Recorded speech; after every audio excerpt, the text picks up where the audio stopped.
Général, Madame la secrétaire générale adjointe, Mesdames, Messieurs, distingués invités.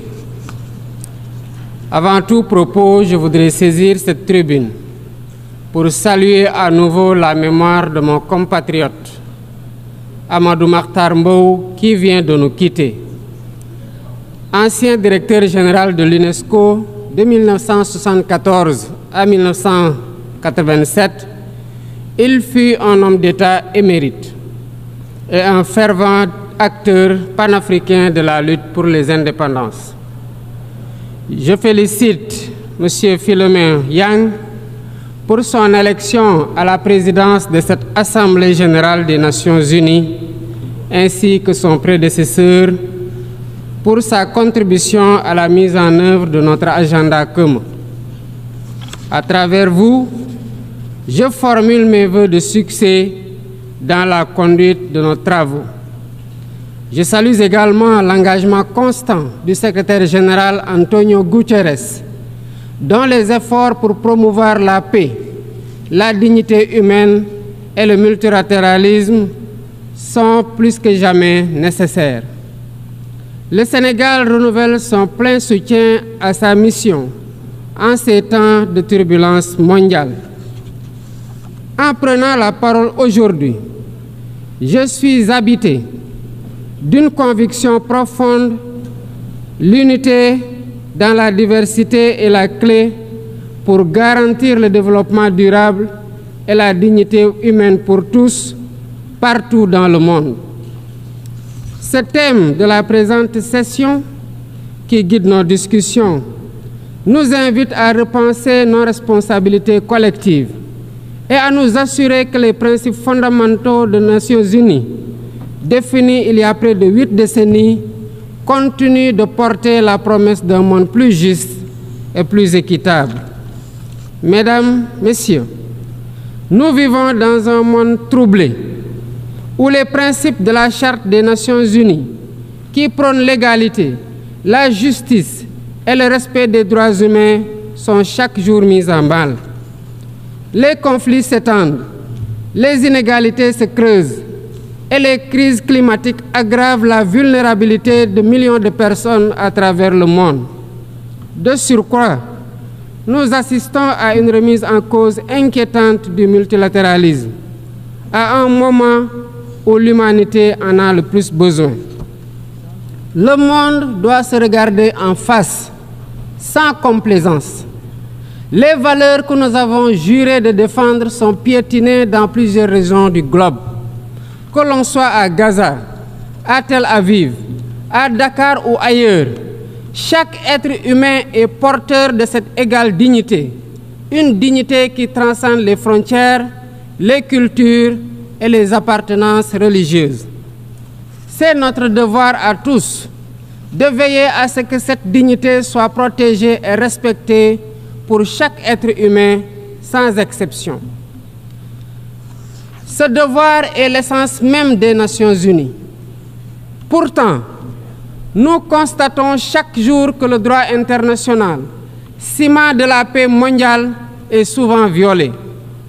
Des résolutions adoptées par cette Assemblée sont ignorées. En tolérant ces violences répétées, nous foulons aux pieds les principes de la Charte des Nations unies et sapons les fondements même de cette maison de la paix. Jamais les fondements des Nations unies n'ont autant vacillé qu'en ces temps de violence et de peur et d'incertitude. Si nous voulons éloigner le spectre de la guerre et œuvrer à l'avènement d'un monde meilleur, alors il est temps de changer les paradigmes. Il est temps de remettre l'humain au centre de l'agenda international, comme nous y invite le thème de cette session. Monsieur le Président, Mesdames, Messieurs, nous ne voulons plus fermer les yeux sur la tragédie qui se déroule dans le Sahel. Des groupes terroristes sèment la terreur, pillent, tuent les populations civiles innocentes. Cette région, autrefois stable, est désormais en proie à une violence quotidienne, tandis que les Nations unies, particulièrement le Conseil de sécurité, restent trop souvent inertes. De même, Nous ne pouvons pas accepter que le Sahel devienne le théâtre de rivalités de puissances étrangères dont les affrontements ne font qu'aggraver la déstabilisation de la région. Je dois rappeler ici que la paix et la sécurité de l'Afrique sont indissociables de la paix mondiale. Il est impératif que le Conseil de sécurité remplisse pleinement son rôle de garant de la stabilité internationale. J'exprime à nouveau la préoccupation du Sénégal face à la situation tragique qui perdure en Palestine. Des générations entières y ont grandi sous l'ombre de l'oppression, privées de leur droit fondamental à un État viable. Le Sénégal, en tant que président du Comité pour l'exercice des droits inaliénables du peuple palestinien, appelle à un cessez-le-feu immédiat et durable. Nous réitérons notre soutien à la solution des deux États, avec Jérusalem-Est comme capitale de la Palestine, conformément aux résolutions pertinentes des Nations Unies. Cette guerre qui n'épargne ni femmes, ni enfants, ni infrastructures vitales est une plaie ouverte sur la conscience internationale. Il est impératif que le droit international humanitaire soit rétabli dans toutes les zones de conflit et que les Nations Unies jouent pleinement leur rôle de médiateur et de garant de la paix. Mesdames et messieurs, la paix n'est pas seulement l'absence de guerre. La paix, c'est aussi la possibilité pour chaque être humain de vivre dans la dignité, de se nourrir, de se loger, de s'éduquer et de recevoir des soins. Or, aujourd'hui, plus de 750 millions de personnes ne mangent pas à leur faim et des millions basculent chaque jour dans l'extrême pauvreté. Ces chiffres éloignent de plus en plus le monde des objectifs de développement durable fixés pour 2030. Nous ne pouvons plus accepter que les mécanismes de gouvernance mondiale continuent de reproduire ces inégalités. Il est alors temps de rompre avec la logique du chacun pour soi et de bâtir un nouveau contrat social global fondé sur la solidarité et la coopération. Ce contrat doit inclure des réformes majeures pour s'attaquer aux défis politiques, économiques, environnementaux de notre époque. Premièrement, il est impératif de sauvegarder et de renforcer le multilatéralisme comme cadre unique d'action pour la paix et la sécurité internationale. Cela passe par une réforme urgente des institutions mondiales, notamment le Conseil de sécurité, le FMI, la Banque mondiale, afin qu'elles soient plus inclusives et qu'elles reflètent les réalités géopolitiques et économiques actuelles. Le continent africain, en particulier, doit avoir une place plus importante dans ces instances de décision. Deuxièmement, il est temps de corriger les injustices économiques qui freinent le développement de nombreux pays du Sud. Le commerce illégal, l'évasion fiscale, les flux financiers illicites et les congés fiscaux abusifs ruinent les pays en développement, notamment en Afrique. Ces injustices doivent être corrigées pour permettre à tous les pays de participer pleinement au commerce mondial et de bénéficier de la croissance économique. Troisièmement, il est essentiel de garantir avec détermination et d'agir avec détermination contre le réchauffement climatique en respectant le principe de responsabilité commune mais différenciée.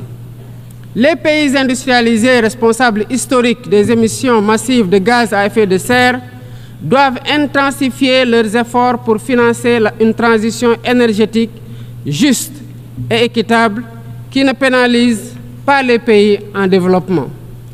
Nous devons impérativement protéger notre planète sans sacrifier les droits des nations les plus vulnérables à poursuivre leur développement.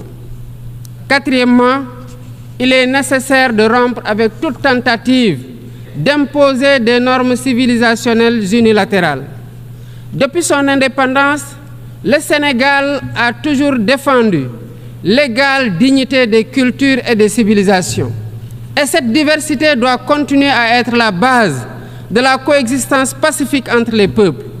Aucune nation ne devrait imposer aux autres ses pratiques ou ses valeurs comme normes universelles. Le respect des différences est le fondement de la stabilité et de la paix dans le monde. Mesdames et messieurs, le Sénégal est fermement engagé dans cette voie. Nous avons choisi de bâtir un État résolument tourné vers le développement durable avec des initiatives ambitieuses dans des domaines tels que les énergies propres, la souveraineté alimentaire et la gouvernance transparente. Mais nous savons que pour réussir, nous avons besoin de l'action collective et de la solidarité internationale. Aucun pays, aussi puissant soit-il, ne peut relever seuls les défis qui menacent l'humanité. Il nous faut donc agir ensemble, unis dans la diversité, pour construire un avenir où la dignité humaine est respectée, où la justice prévaut et où la prospérité est partagée. C'est par la coopération et le respect mutuel que nous surmonterons les crises qui secouent notre monde. Je vous remercie de votre aimable attention.